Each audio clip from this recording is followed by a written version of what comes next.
কদিন ধরে পত্রিকার পাতা খুললে চোখে পড়ছে খুন, ধর্ষণ, চুরি, ছিনতাই সহ নানা অপরাধের খবর।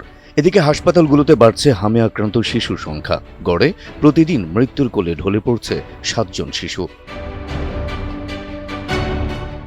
হঠাৎ করে দেশে অপরাধ প্রবণতা বেড়ে যাওয়ার কারণ হিসেবে এক একজনের মত এক এক রকম।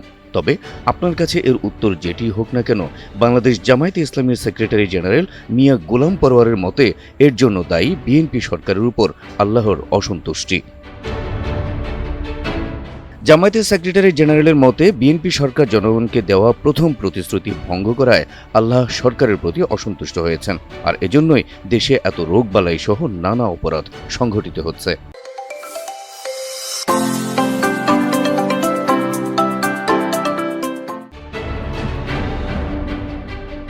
শনিবার 23 মে ঝালকাঠি জেলার পূর্ব চাঁদকাঠির একটি কনভেনশন সেন্টারে আয়োজিত এক অনুষ্ঠানে মিয়া গোলাম পরোয়ার বলেন, বিএনপি নির্বাচনের আগে গণভোটের পক্ষে ভোট চেয়ে এখন সরকার গঠন করে পল্টি দিয়েছে। এখন সংসদে দাঁড়িয়ে গণভোটের বিরুদ্ধে কথা বলছে। তারা গণভোটের রায়কে অস্বীকার করছে। দুনিয়ার আর কোনো সরকার গণভোটের রায়কে অস্বীকার করেছে এমন কোনো নজির নেই, আর এই কারণেই দেশে এমন সংকট দেখা দিয়েছে।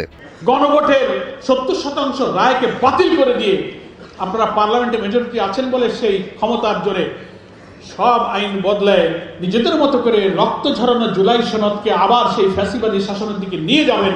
মিয়া গোলাম পরোয়ার বলেন, গণভোট না মেনে বিএনপি এর সংকট তৈরি করেছে, এখন তাদেরকেই এটা মেটাতে হবে। তিনি বলেন, বল এখন বিএনপির কোর্টে দিয়ে দিয়েছে, আমাদের কোর্টে বল নেই।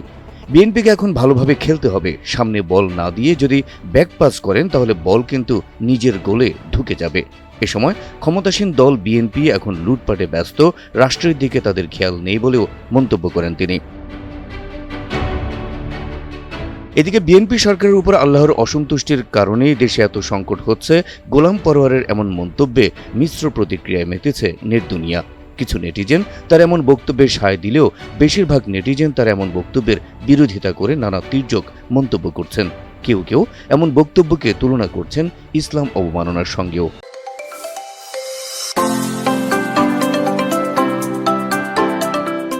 জনগণের দেওয়া প্রথম প্রতিশ্রুতি ভঙ্গ করেছে বলে মহান আল্লাহ তাআলা এই সরকারের প্রতি আমরা অসন্তুষ্ট হয়ে যাচ্ছি। যারা জাতির কাছে কথা দিয়ে কথা রাখে না, মহান আল্লাহ তাআলা সেই সব লোকদেরকেও পছন্দ করেন। Habib Rasel, NTV online.